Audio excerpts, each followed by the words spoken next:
99% of people are not willing to do what it takes to make their dreams come true.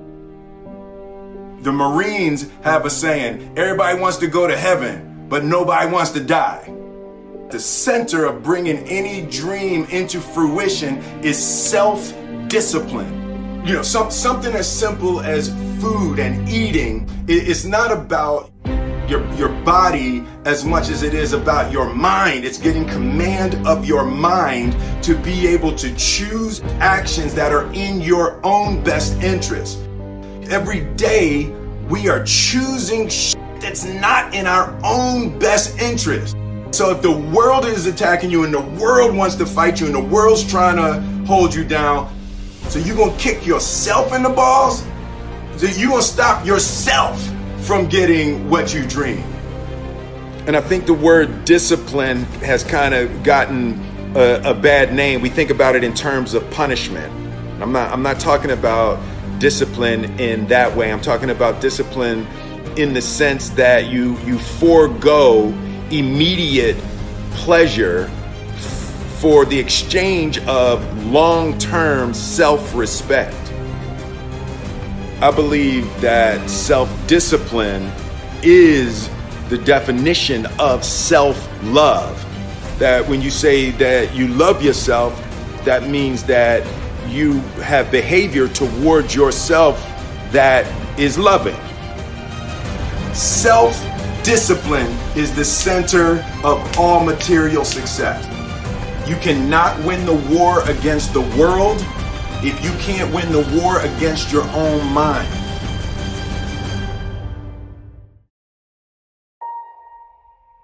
Self-love is when you say to yourself, oh, man, look, I know you and that girl got a real connection.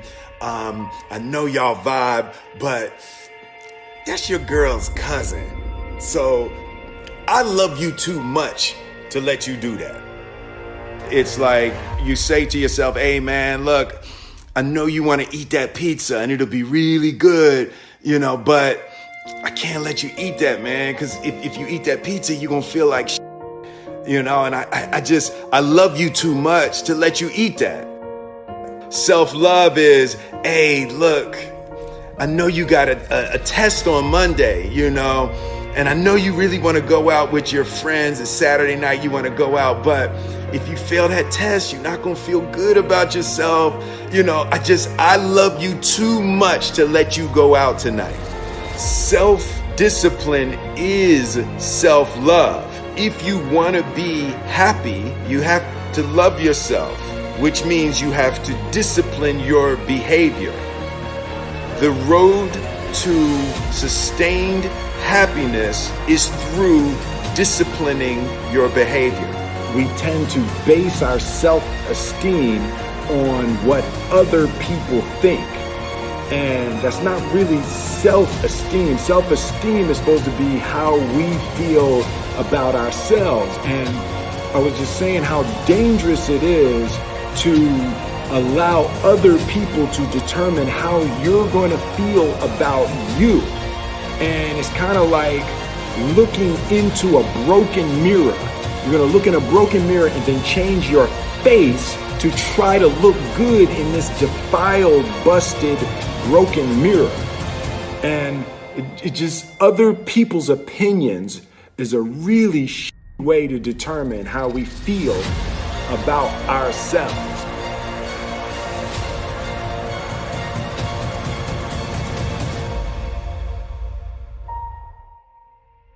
It don't matter whose fault it is that something is broken if it's your responsibility to fix it. For example, it's not somebody's fault if their father was an abusive alcoholic, but it's for damn sure their responsibility to figure out how they're going to deal with those traumas and try to make a life out of it. It's not your fault if your partner cheated and ruined your marriage, but it is for damn sure your responsibility to figure out how to take that pain and how to overcome that and build a happy life for yourself.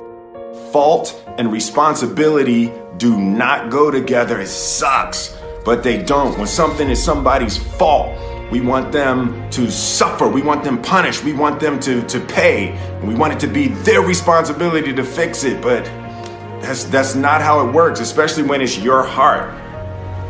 Your heart, your life, your happiness is your responsibility and your responsibility alone.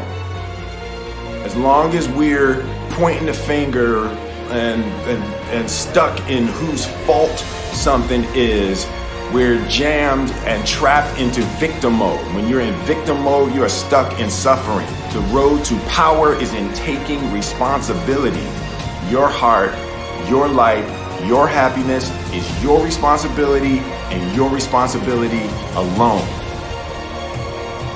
You can make a person smile, you can make a person feel good, you can make a person laugh, but whether or not a person is happy is deeply and totally and utterly out of your control.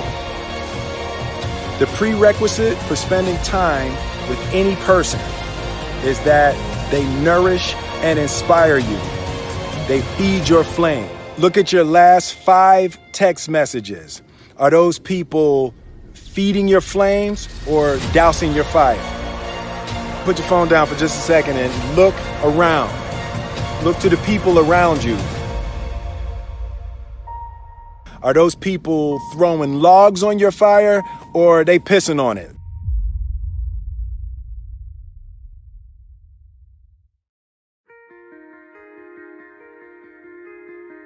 I want my life, I want my work, my family, I want it to mean something. And it's like, if you are not making someone else's life better, then you're wasting your time. The separation of talent and skill is one of the greatest misunderstood concepts for people who are trying to excel, who have dreams that want to do things. Talent you have naturally. Skill is only developed by hours and hours and hours of beating on your craft. You don't try to build a wall. You don't set out to build a wall. You don't say, I'm going to build the biggest, baddest, greatest wall that's ever been built. You don't start there. You say, I'm going to lay this brick as perfectly as a brick can be laid. There will not be one brick on the face of the earth that's going to be laid better than this brick that I'm going to lay in this next 10 minutes. And you do that every single day. And soon you have a wall. And soon you have a wall. And I think psychologically, the advantage that gives me over a lot of people that I have been in competition with in different situations is it's difficult to take the first step when you look how big the task is.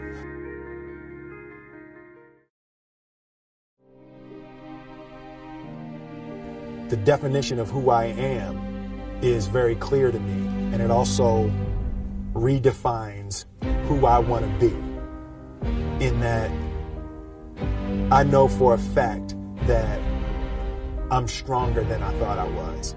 You know, you can't help but ask yourself the question, what would I do if I was in Muhammad Ali's shoes? I'm motivated by fear. I hate being scared to do something. And I think what developed in my early days was the attitude that I started attacking things that I was scared of. Why were you scared in your bed the night before? What do you need that fear for? Just don't go. Why are you scared in your bed 16 hours before you jump? Why are you scared in the car?